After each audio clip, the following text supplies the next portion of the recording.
Allah doesn't love unbelievers, according to the Quran. I'll go ahead and read a verse.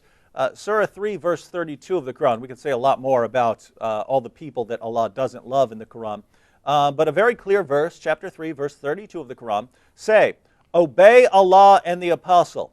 But if they turn back, then surely Allah does not love the unbelievers. Allah does not love unbelievers. Now, why is this important? Well, when you start telling me about God, if you start telling me very weird things about God that make God look imperfect or flawed in some way, as when we saw in a previous episode that Islam believes that God is the greatest of deceivers. Well, now you have a God that's not only the greatest of deceivers, he's a God who only loves certain people. And according to this, he only loves believers. If you keep reading other passages of the Quran, you find out he doesn't, you have to be a very, very good believer.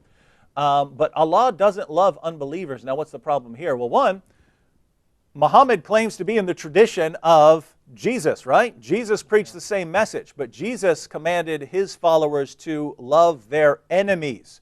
To love their enemies, and why? He says, because that's how you can be more like God.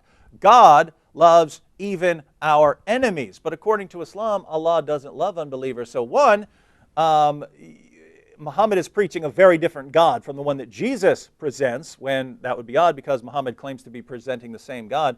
But number two, he's presenting a flawed God. God is perfect in every way. And if you believe in a God who only loves certain people, then Allah's love is severely imperfect. In fact, we can say that our love, because we love even those who hate us, that our love is greater than Allah's love. So we are greater than Allah in love? It's absurd to say that human beings are greater than God in any way, but that's what we have to say given what Muhammad says about Allah.